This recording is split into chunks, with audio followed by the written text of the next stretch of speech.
Assalamualaikum warahmatullahi wabarakatuh. Jadi pada hari ini kami akan membahas mengenai PPh umum. Nah, setelah menonton video ini, kami sangat mengharapkan kritik beserta sarannya dari Bapak dan kawan-kawan sekalian supaya kedepannya kami bisa menjelaskan materi lebih baik lagi. Dalam PPh umum ini, kita akan membahas beberapa hal yang penting. Nah, salah satunya itu ada definisi PPh, dasar hukum PPh, objek PPh, subjek PPh, subjek dan objek PPh BUT, pengurangan penghasilan, tarif PPh, PKP, dan pelunasan PPh. Nah, yang pertama kita itu akan membahas mengenai definisi PPh itu sendiri. Seperti yang telah kita ketahui bahwasanya kalau definisi PPh itu adalah pajak yang dibebankan atas suatu penghasilan yang diperoleh wajib pajak, baik itu yang berasal dari Indonesia maupun dari luar negeri. Yang kedua ada dasar hukum PPh. Yang menjadi dasar hukum PPh itu adalah Undang-Undang Nomor 7 Tahun 1983 tentang pajak penghasilan. Nah, undang-undang ini mengalami 4 kali perubahan dan bisa dilihat pada slide tersebut. Selanjutnya ada objek PPh. Nah, objek PPh ini pada dasarnya itu terbagi menjadi 4 bagian. Yang pertama itu ada penghasilan dari hubungan pekerja, kemudian yang kedua itu ada penghasilan dari kegiatan usaha, kemudian yang ketiga ada penghasilan modal, dan yang keempat ada penghasilan lainnya. Nah, dari keempat poin tersebut kita akan membahas satu persatu. Yang pertama kita akan membahas mengenai penghasilan dari hubungan pekerja. Maksud dari poin yang pertama ini adalah penghasilan dari adanya hubungan antara si pekerja dan si pemberi kerja. Misalnya itu seperti gaji, tunjangan, upah, dan lain sebagainya. Sedangkan maksud dari poin yang kedua itu penghasilan dari kegiatan yang dilakukan seseorang untuk dapat menghasilkan keuntungan. Nah, contohnya itu seperti melakukan perdagangan atau suatu usaha. Kemudian poin yang ketiga yaitu penghasilan modal. Nah, maksud dari penghasilan modal itu sendiri adalah penghasilan yang diterima sebagai imbalan atas modal, yaitu bisa berupa uang atau kekayaan. Nah, sebagai contoh, kalau di perbankan itu biasanya ada yang namanya deposito. Nah, kalau kita ingin mendepositokan uang kita itu di perbankan konvensional, maka kita akan mendapatkan imbalan bunga. Sedangkan di syariah itu akan ada namanya imbalan bagi hasil. Nah, itu adalah sebagai contoh di bidang perbankan. Kalau kita ambil contoh di pasar modal itu ada yang namanya dividen. Nah, seperti yang telah kita ketahui, dividen itu sendiri adalah keuntungan perusahaan yang dibagikan kepada investor. Nah, misalkan kita itu memberikan uang kita ataupun modal kita kepada perusahaan tersebut, maka kita akan mendapatkan imbalan. Imbalan itu sendiri bisa berupa uang dan juga bisa berupa saham. Kemudian yang terakhir ada namanya penghasilan lainnya. Nah, penghasilan yang lainnya itu tidak termasuk dalam penghasilan dari hubungan pekerja, penghasilan dari kegiatan usaha, atau penghasilan modal. Nah, contoh dari penghasilan lainnya itu seperti hadiah atau penghargaan. Nah, kita sering melihat televisi dan sebagian televisi itu pasti akan menyediakan yang namanya program kuis. Tentunya setelah orang mendapatkan hadiah kuis tersebut pasti akan dikenakan pajak. Selanjutnya adalah subjek PPh. Subjek pajak. Apa itu subjek pajak? Subjek pajak adalah siapa-siapa yang dikenai pajak. Jadi dalam sistem hukum pajak Indonesia kita mengenal 4 jenis subjek pajak. Yang pertama orang pribadi, yang kedua warisan yang belum terbagi, yang ketiga badan, yang keempat BUT atau bentuk usaha tetap. Orang pribadi maksudnya adalah kita ini manusia gitu ya, itu orang pribadi sebagai subjek pajak, sebagai subjek hukum. Kemudian warisan yang belum terbagi ini adalah warisan atau orang pribadi yang memiliki harta, memiliki aset yang menghasilkan. Contohnya ketika ada orang pribadi yang mempunyai supermarket ini menghasilkan, kemudian orang ini meninggal, maka ada warisan berupa supermarket sampai ada pembagian ke ahli waris, maka warisan atau supermarket ini menjadi subjek pajak, namanya warisan yang belum terbagi. Tapi kalau ada orang pribadi mempunyai harta berupa rumah, ketika orang pribadi meninggal, maka rumah ini bukan masuk kategori warisan yang belum terbagi. Jadi warisan yang belum terbagi ini adalah warisan yang menghasilkan penghasilan subjek yang menjadi objek pajak. Itu warisan yang belum terbagi sampai terbagi lengkap. Nah, yang ketiga adalah badan. Badan itu adalah kumpulan orang atau kumpulan modal, baik yang melakukan usaha maupun yang tidak melakukan usaha. Kumpulan orang, contohnya itu adalah yayasan atau partai politik. Kalau kumpulan modal itu adalah perseroan terbatas.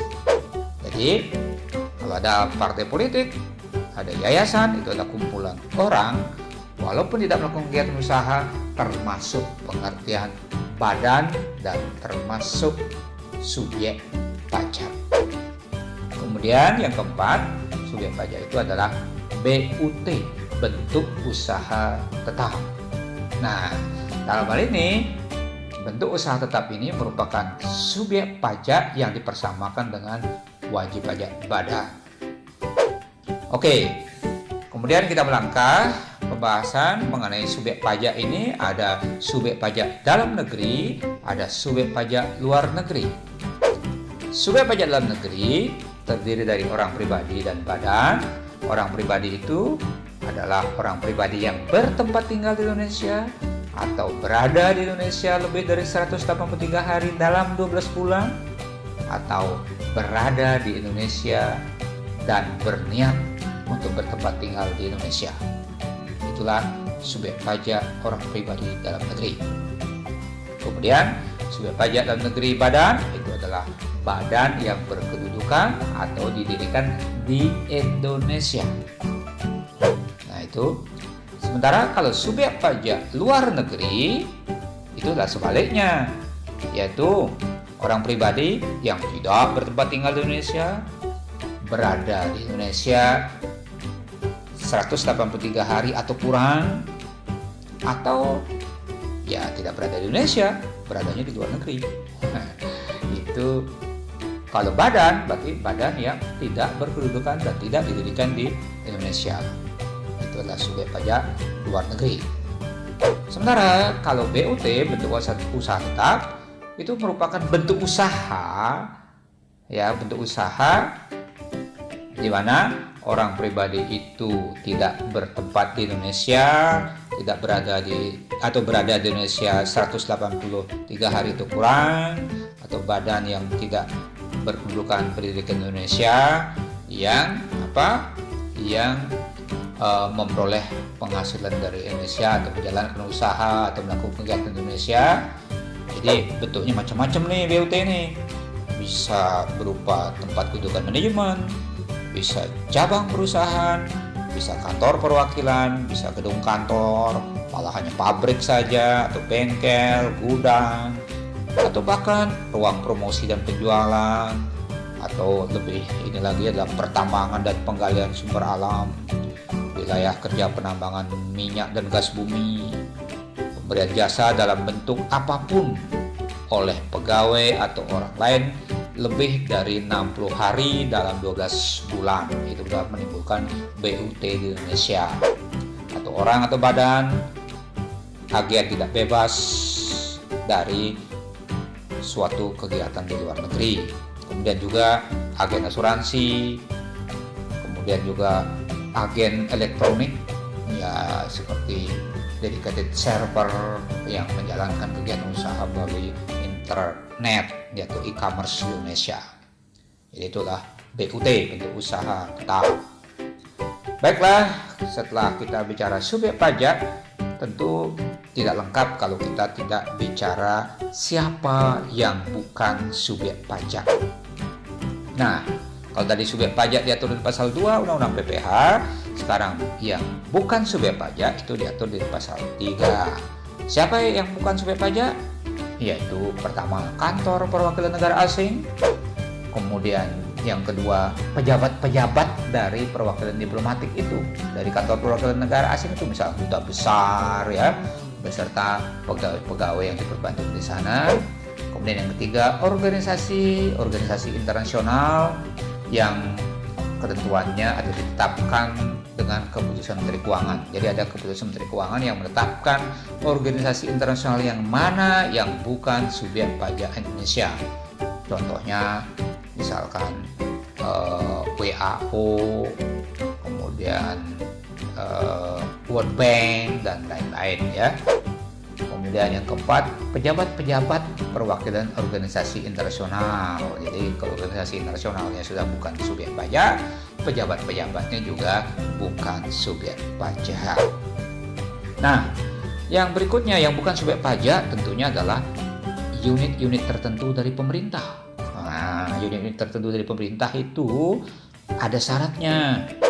Misalkan ada 4 syarat untuk bisa ditetapkan atau dikategorikan sebagai bukan subjek pajak. Yaitu pertama, dibentuk berdasarkan peraturan perundang-undangan. Yang kedua, didanai operasionalnya dari APBN atau APBD. Kemudian yang ketiga, jika unit itu menerima ada penerimaan duit dana itu masuk ke dalam penerimaan APBN atau APBD. Yang keempat, pembukuannya diperiksa oleh aparat fungsional, pengawasan fungsional seperti BPKP maupun BPK. Jadi unit instansi pemerintah itu bukan merupakan subjek. Selanjutnya adalah subjek dan objek PPH BUT. Bentuk usaha tetap itu merupakan wajib pajak luar negeri yang memperoleh penghasilan dari Indonesia dan kegiatan atau usaha di Indonesia, yang kewajiban pekerjaannya dipersamakan dengan wajib pajak dalam negeri. Pengurangan penghasilan PPH umum. Besaran penghasilan kena pajak bagi wajib pajak dalam negeri dan bentuk usaha tetap itu ditentukan berdasarkan penghasilan bruto, dikurangi biaya untuk mendapatkan, menagih, dan memelihara penghasilan. Jadi berdasarkan pasal 6 ayat 1 memberikan contoh biaya-biaya yang diperbolehkan, seperti biaya yang secara langsung atau tidak langsung berkaitan dengan kegiatan usaha, seperti biaya pembelian bahan dan gaji. Selanjutnya adalah tarif PPH umum dan PKP. PKP itu sendiri terbagi menjadi 2 bagian. Yang pertama itu ada penghasilan kena pajak dan yang kedua itu adalah penghasilan tidak kena pajak. Pihak-pihak yang kena PKP itu adalah yang pertama itu adalah pegawai tetap, kemudian yang kedua itu ada penerima pensiun berkala, dan yang ketiga ada pegawai tidak tetap namun penghasilannya itu lebih dari 4.500.000 per bulannya. Untuk melihat besaran tarif PPH dari masing-masing pajak bisa dilihat pada video ini. Saya akan membahas mengenai PKP atau penghasilan kena pajak ya. Dan penghasilan kena pajak ini diperoleh setelah ketemu penghasilan itu dikurangi dengan PTKP. PTKP seperti yang sudah saya sampaikan di channel sebelumnya. Kemudian bagaimana dengan tarif PKP sendiri? Ternyata di pajak ini berlaku tarif progresif ya, atau berjenjang atau bertingkat. Jadi untuk yang PKP-nya 0 sampai 50 juta, ini tarif pajaknya 5%. Kemudian mereka yang PKP-nya 50 juta sampai dengan 250 juta, ini tarif pajaknya 15%. kemudian 250 juta sampai dengan 500 juta, tarif pajaknya 25%, dan yang di atas 500 juta ini tarifnya 30%. Nah, tarif progresif seperti ini disebut juga tarif berjenjang atau tarif bertingkat. Hal ini dibuat semata-mata untuk meringankan beban wajib pajak ya, dibandingkan kalau misalnya Anda 500 juta PKP-nya terus langsung dikalikan 30% itu nilainya lebih tinggi daripada kalau berjenjang. Sekarang saya contohkan misalnya Anda memiliki PKP 75 juta. Bagaimana cara menghitungnya? Harus dimulai dari prosentase yang terendah dulu. Ini saya tuliskan di sini 5% dikalikan 50 juta sama dengan A. Kemudian ada lagi sisanya berapa? 25 juta. Ini dikalikan dengan prosentase berikutnya yaitu 15%. Sehingga ini kalau saya tambahkan nilainya 75 juta. Ini sama dengan B, berarti pajak yang harus dibayar adalah C. Ini. Jadi yang dimaksud dengan progresif itu bertingkat, jadi dimulai dari prosentase yang paling rendah dulu. Jadi gak boleh langsung dari misalnya 75 juta langsung prosentasenya 15%, itu nggak boleh. Jadi semuanya harus selalu dimulai dari prosentase terendah dulu. Misalnya ini ketemu PKP-nya diket PKP misalnya 500 juta, maka cara menghitungnya adalah 5% dikalikan 50 juta sama dengan A. Kemudian ada lagi dari 50 juta sampai 250 juta, ini kan 200 juta. Saya tulis 15% dikalikan 200 juta sama dengan B. Kemudian masih ada sisa 250 juta. Saya tuliskan di sini 25% dikalikan 250 juta sama dengan D. Dijumlah ini 250 juta sama dengan D. Ini nilainya. Jadi ini kalau saya jumlah nilainya adalah 500 juta dan ini harus sama dengan ini. Ya. Jadi perhitungannya harus dilakukan secara progresif ya, harus dimulai dari prosentase terendah. Tidak boleh ujuk-ujuk langsung prosentase yang di atasnya, itu tidak boleh. Jadi kalau pajak itu harus dimulai dari tangga yang terbawah.